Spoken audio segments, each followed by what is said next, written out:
오늘 세 번째 시간입니다. 한나가 하나님께 기도를 합니다. 참 유명한 기도인데 한나의 찬양이라고도 하고 한나의 기도라고도 합니다. 설교의 제목이 참된 축복입니다.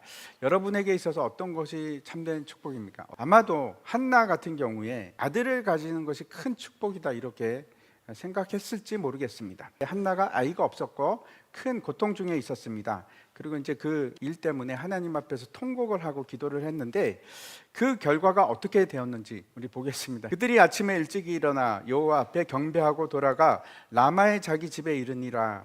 엘가나가 그의 아내 한나와 동침하매 여호와께서 그를 생각하신지라.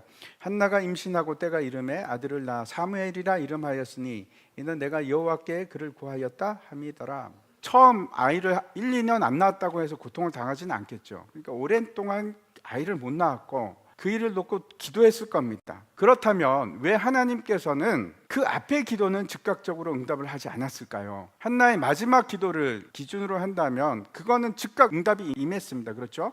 근데 그 이전의 기도는 왜 하나님께서 응답하지 않으셨을까? 어떤 기도는 하나님께서 즉각적으로 응답을 하십니다. 제가 이제 어제 생각을 해봤는데 저는 선교사였고 또 지금 또 목사이기도 해서 환자들을 위해서 많이 기도했습니다. 그럴 때 때로는 이제 기도를 하면 하나님께서 즉각적으로 낫게 하시고 응답을 주실 때가 있습니다. 너무 감사하죠. 근데 어떤 때는 하루나 이틀 지나고 나서 응답이 왔을 때도 있습니다.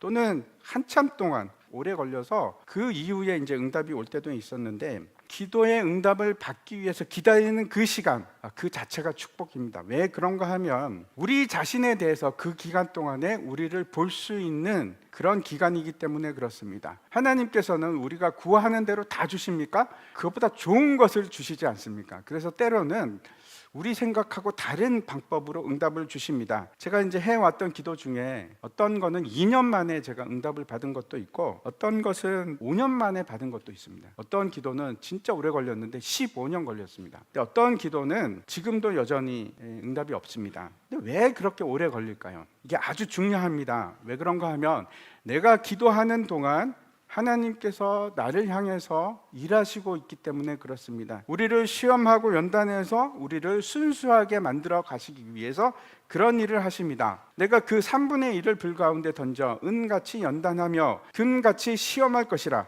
그들이 내 이름을 부르리니 내가 들을 것이며 나는 말하기를 이는 내 백성이라 할 것이요 그들은 말하기를 여호와는 내 하나님이시라 하리라. 우리가 무언가를 놓고 이제 기도할 때 우리 자신이 더 연단을 받고 더 테스트를 받습니다. 금을 재련할 때 한번 생각해 보십시오. 뜨거운 불 속에 집어넣고 빨갛게 달아오를 때까지, 뜨겁게 될 때까지 둡니다. 불순물을 다 태워버리려고, 정제하기 위해서. 그런 일을 반복합니다. 계속합니다. 그렇게 우리 자신도 똑같습니다. 그렇게 노출이 되고 시험이 되는 겁니다. 어떤 상태가 되는지, 내 상태가 어떤지 보게 되는 겁니다. 그래서 기억하십시오. 기도의 응답은 시험 후에 옵니다. 그것이 하나님께서 우리에게 주시는 응답과 확신을 주시기 전에 일어나는 일들입니다. 그래서 기도하는 일을 포기하시면 안 됩니다. 연단이 끝나면 뭐가 옵니까? 축복이 옵니다. 다시 한나의 얘기로 돌아가서 한나가 아들을 낳고 그 이름을 사무엘이라고 짓습니다. 사무엘이라는 이름을 여러 가지로 해석할 수 있는데 한나가 이제 여기 성경에 보면 이는 내가 여호와께 그를 구하였다 라고 얘기를 하고 있습니다. 고통스러웠지만 시간이 정말 오래 걸렸지만 결국 하나님께서 응답하시고 아들을 주셨습니다. 매년 이제 엘가나의 가족이 이제 실로에 올라가서 제사를 드리는데 한나가 뭐라고 하는가 하면 저는 아이가 젖될 때까지 머물러 있겠습니다. 올라가지 않겠습니다. 젖될 때가 되면 아이를 데리고 가서 여호와 앞에 그의 평생을 하나님께 드리겠습니다. 이렇게 얘기를 하는 겁니다. 그리고 이제 24절에 보면 젖을 뗀 후에 그를 데리고 올라갈새 수소 3마리와 밀가루 1에바와 포도주 1가죽부대를 가지고 실로 여호와의 집에 나아갔는데 아이가 어리더라. 여기 보니까 아이를 위한 제물이 기록이 되어 있습니다. 대충 이게 계산해 보면 3배입니다.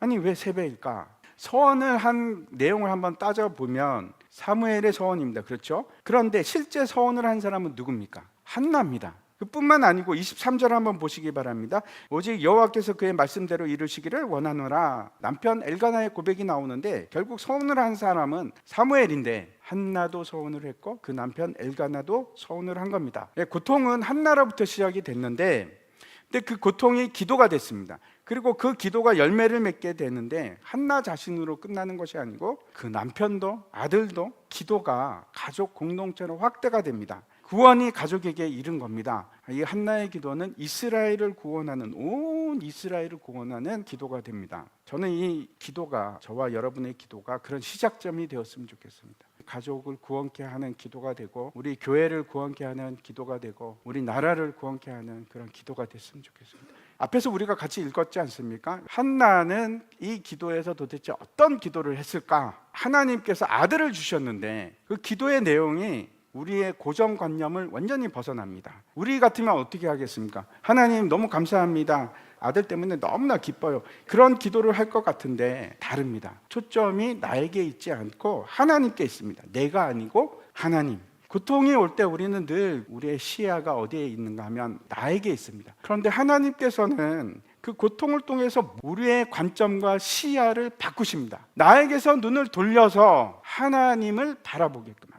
하나님을 바라보고 하나님께 관심을 두기 시작하고, 그럴 때 모든 일이 이해되기 시작하는 겁니다. 나만 바라보고 있을 때는 아무것도 해결이 안 됩니다. 하나님을 보게 되면 문제가 해결되기 시작합니다. 하나님을 바라보기 시작하면 끝이 무엇인지, 그 결말이 무엇인지 보게 되고, 그렇게 보다 보니까 뭐가 중요한지가 보이는 겁니다. 이것이 우리가 사무엘서를 보는 방향입니다. 사무엘상에는 이제 다윗이 정말 고통 많이 당하는 그 내용들이 쭉 나옵니다. 근데 전체를 다 보지 못하고 그 고통을 보면 참 답답합니다. 하지만 어떻게 됩니까? 결국 그가 이스라엘의 왕이 됩니다. 그뿐만 아니고 그가 영원한 하나님 나라의 기틀을 잡는 사람이 됩니다. 우리는 단편만을 보는 것이 아니고, 현재 내 문제에 머물러 있는 것이 아니고 전체를 보는 겁니다. 하나님의 관점으로. 그렇게 해야만 매일매일의 삶을, 승리의 삶을 살아갈 수 있습니다. 안 그러면 여러분 계속해서 나의 문제, 어려움, 고통, 그거밖에 안 보입니다. 한나의 기도가 그래서 어떤 기도인가? 첫 번째는 구원의 기쁨을 주시는 하나님에 대해서 기록하고 있습니다. 한나가 기도하여 이르되 내 마음이 여호와로 말미암아 즐거워하며 내 뿔이 여호와로 말미암아 높아졌으며 내 입이 내 원수들을 향하여 크게 열렸으니 이는 내가 주의 구원으로 말미암아 기뻐함이니이다. 한나가 기뻐하고 있는데 왜 기뻐한다고 여기 기록하고 있습니까? 그 이유가 아들이 아닙니다. 주의 구원으로 말미암아 기뻐하고 있습니다. 이거는 내가 구원을 받아서 기쁩니다 하나님, 아닙니다. 그게 아닙니다. 주어가 내가 아니고 주의 구원이 주어입니다. 내가 힘들고 내가 어려웠고 괴롭힘을 당하고 말도 아니었습니다. 그런데 이제는 그렇지 않아서 하나님 기쁩니다, 감사합니다가 아니라 하나님의 구원이 얼마나 놀랍고 기쁜지 모르겠습니다. 그 구원이 심지어 나를 이렇게 만들었습니다. 나를 힘들지 않게 만들었습니다. 주어가 주의 구원입니다. 그 구원을 주시는 예수님이 기쁜 겁니다. 구원의 가장 기본적인 의미는 어떤 것인가 하면 억압과 고통 속에서의 자유함입니다. 여러분이 지금 억압을 느끼시고 고통이 있다면 구원이 필요한 겁니다. 이런 고통과 억압이 왜 시작이 되었는가? 하나님과의 관계 문제입니다. 하나님을 떠나서 죄로 인해서 우리에게 주어진, 범죄했기 때문에 일어난 일들입니다. 그래서 그 시작이 뭔가 하면 하나님과의 관계 회복입니다. 이게 시작이고, 그래서 하나님과 함께하는 것이 구원의 완성입니다. 2절과 3절을 보시기 바랍니다. 여호와와 같이 거룩하신 이가 없으시니 이는 주밖에 다른 이가 없고 우리 하나님 같은 반석도 없으심이니이다. 심히 교만한 말을 다시 하지 말 것이며 오만한 말을 너희 입에서 내지 말지어다. 여호와는 지식의 하나님이시라 행동을 달아보시느니라.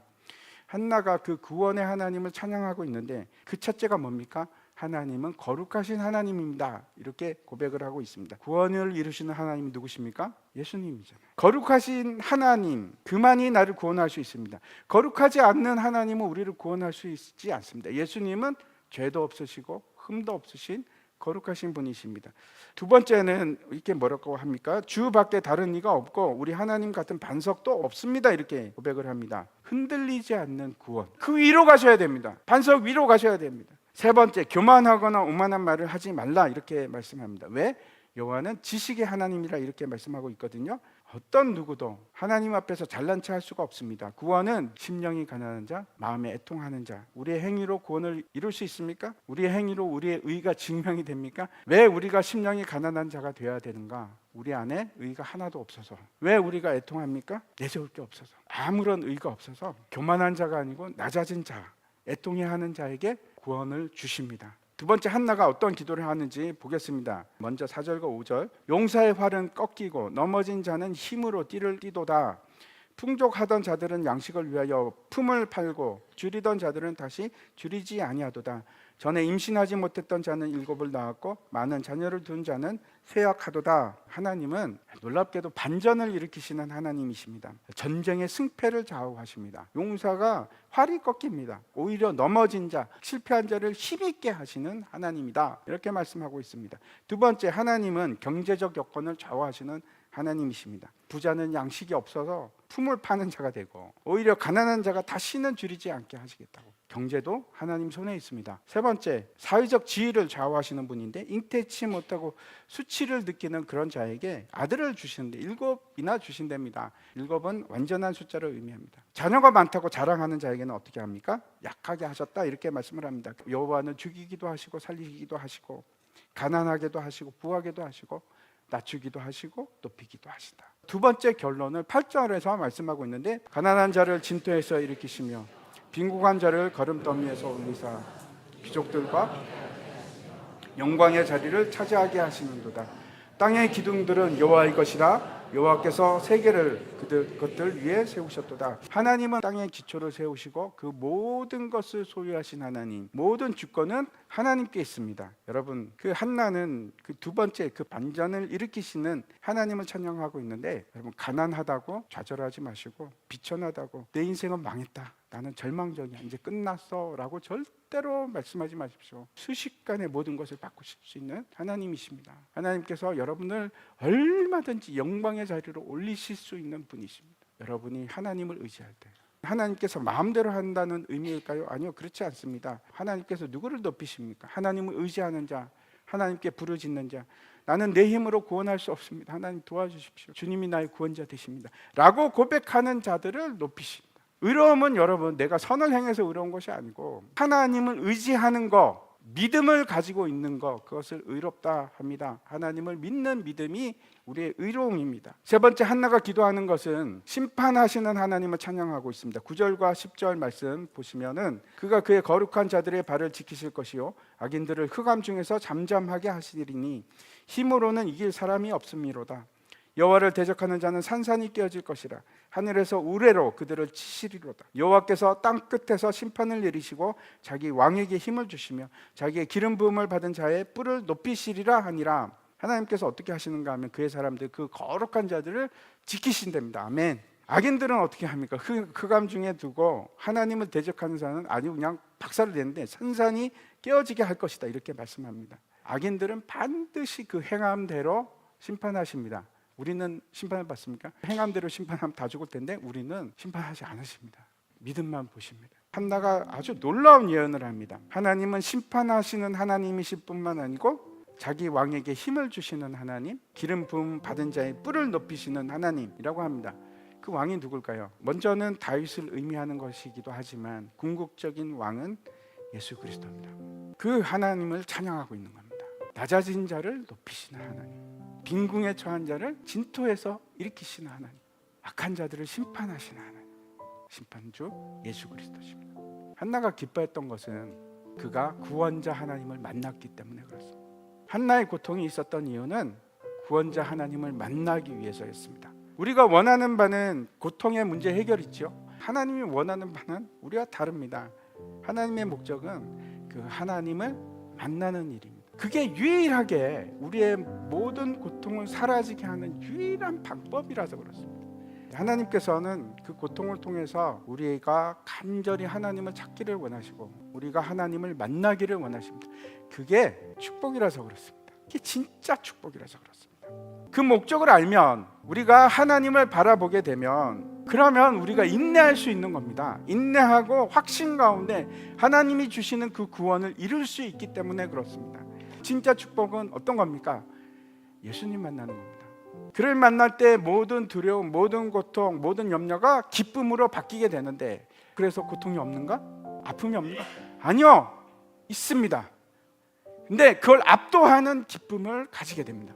능히 감당하고 승리할 수 있는 그 기쁨을 우리에게 주십니다. 예수 그리스도가 우리의 참된 기쁨이고 참된 축복입니다. 예레미야 말씀입니다. 우리 마지막으로 우리 함께 읽도록 하겠습니다. 여호와의 말씀입니다.